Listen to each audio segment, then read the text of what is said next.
Cybertron Starscream is a figure that I am really happy to see in the Legacy United line. In this video, my nostalgia will show through, showing just how old I really am. Well, technically I'm in that overlapping millennial and Gen Z age range. I'm old enough to experience existential dread and have my knees hurt at the same time. Also, I am sick, so that's why my voice sounds like this. Legacy Starscream is a figure that looks amazing. A lot of care was put into this figure, and there are a lot of things about it that surprised me, which we will get to. This is an incredibly This is an incredibly well sculpted and detailed Voyager class figure. Here he is next to Legacy Armada Starscream, Armada Hotshot, Megatron, Optimus, Coronation Starscream, and Galaxy Upgrade Optimus, which was in my latest review. And here it is next to the subscribe button. It's if you could please subscribe. Thank you. For a modern day Voyager class figure, this guy has a pretty good size. The original one was fucking huge and didn't really need to be that size, but I am a sucker for unnecessarily large figures. I have a 17-inch Optimus Prime figure coming from TF Safari. So this video is actually taking so long that the figure is already here now. And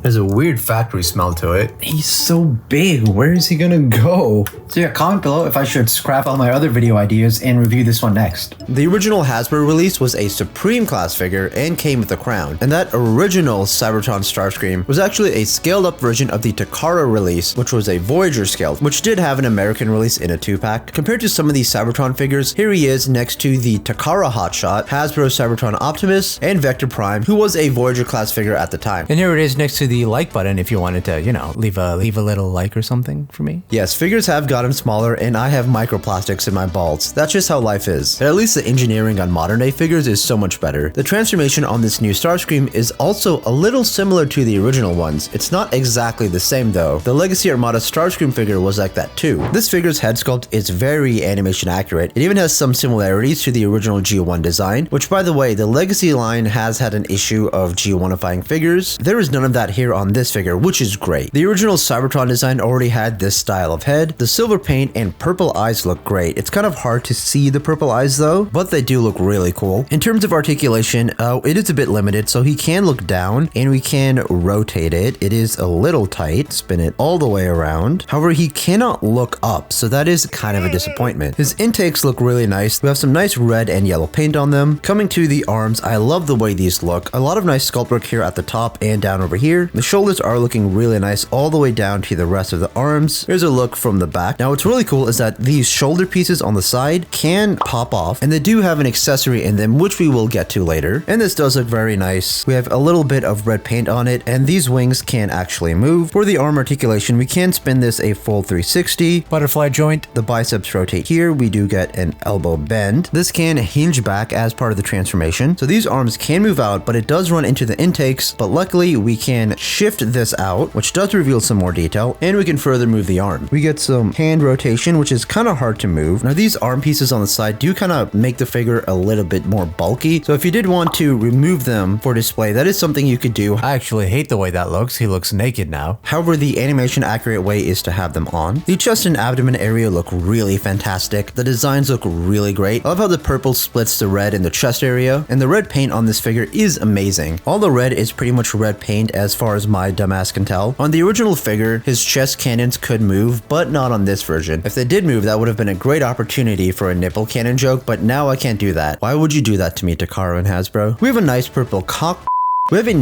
cockpit that is translucent, but it is dark. And something that really shocked me about this figure is that we do get a waist rotation. I did not expect that, considering his entire body is part of the jet mode cockpit area. I am more excited about this figure having a waist rotation than I am about this year's upcoming election. We're seriously doing this again? He challenged me to a golf match. He can't hit a ball 50 yards. I told you before, I'm happy to play golf if you carry your own bag.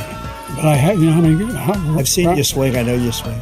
Hey, let's not act like children. President Trump, we're going to turn. Let's not act like children. Today we're going to play a game called This Time I'm Really Gonna Do It. The thing is though, it can't spin a full 360 because it does run into this. This blue area of the legs is pretty simple. I'm surprised there's no hollow points in here, which by the way, this figure has like no hollow points on it at all, which is absolutely amazing. Further down here, the legs also look really great. I feel like they have such an intricate design. And here's a quick look at the feet. They look alright. For articulation here, we can move this out to the side all the way up there. We can bring it all the the way forward. We get a knee bend, which does go a bit past 90, and these do kind of soft click in and out of place. The legs can move all the way back there. We get a rotation. Feet can move back and forth. We can't pull them out a little bit, as you can see right there, and we do get a foot pivot. I really like these modern interpretations of older figures because even though they are smaller and don't have any gimmicks, I still feel like we get a lot more out of them these days, especially in terms of articulation. I feel like I can do much better poses on this guy than I could with older figures. Older figures feel more like a brick with arms and legs, while these guys feel like a more complex brick with arms and legs. I'm not sure what analogy I was trying to make there. Accessories wise, I was pretty surprised by this figure because he does come with a cyber key. It is very tiny, but it looks nice. We have the Decepticon insignia on there, and I do like the translucent purple. And for size comparison's sake, here it is next to the Cybertron Optimus cyber key. The size difference is kind of funny. That's what she said. What is also really great about this is that we can plug it into the back over here. There's no gimmick or anything, but that is still pretty cool that they added this feature in. Hopefully we will see more cyber keys in future Legacy Cybertron figures. He also comes with a purple blaster, which is very much looking like a null ray. You can put it on his shoulder if you wanted to, but there's only one of them, so it's gonna look kind of awkward. This can also be stored at the back. Take this piece and plug it into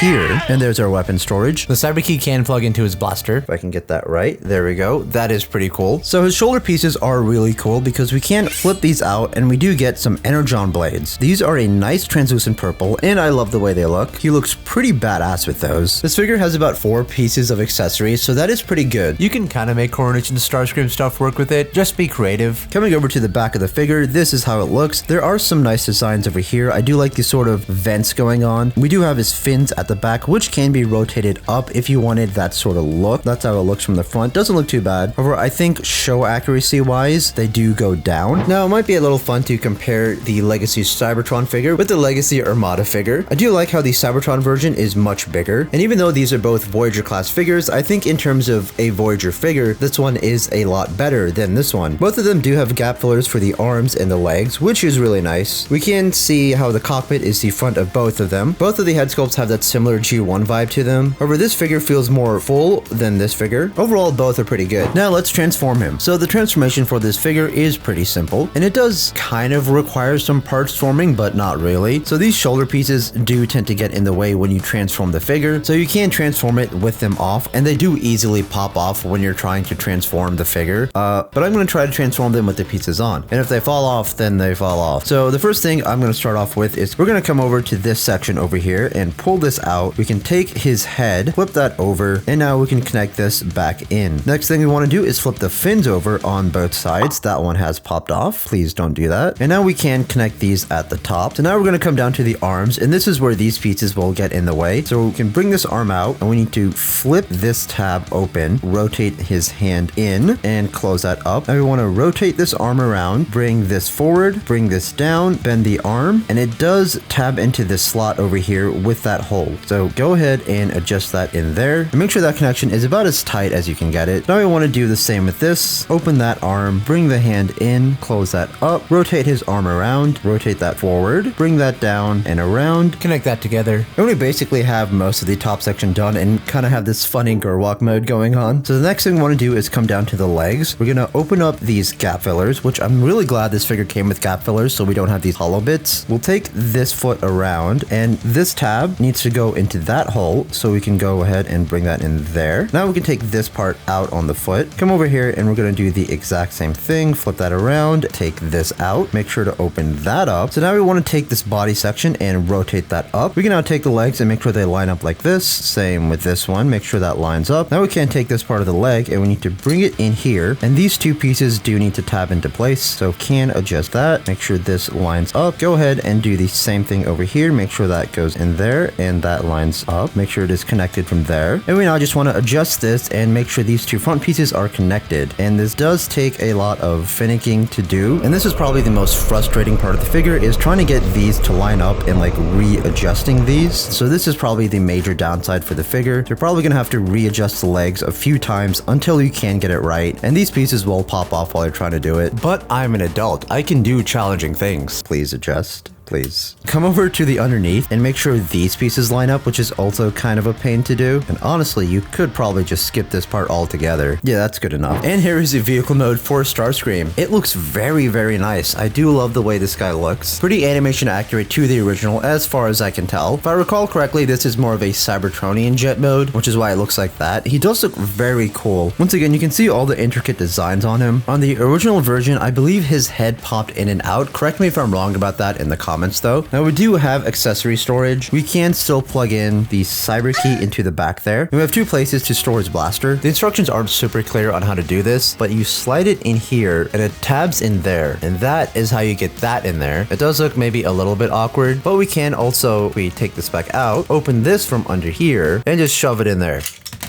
But no, actually the proper way to do it is to tab it in once again over here, and then we can close that up. So that is how you can do that. We can also bring the wings out onto the side, just like that, and he does look kind of badass like that. The jet mode on this figure is honestly very impressive. Once again, all the great detail is there, and from all angles, it does look pretty good. I do like how from underneath, it doesn't look like shit. A lot of the time, the underneath of the jet modes don't look any good, but over here, it is fairly decent. It works. Once again, unfortunately, these cannot move. And just because I have her transformed already, here is Windblade, and there's a size comparison there. There you go. Here is a size comparison next to the Legacy Armada Starscream, and surprisingly, these 2 figures have some similar transformations. If you want to know more about this Legacy Armada Starscream figure, check out that video over here.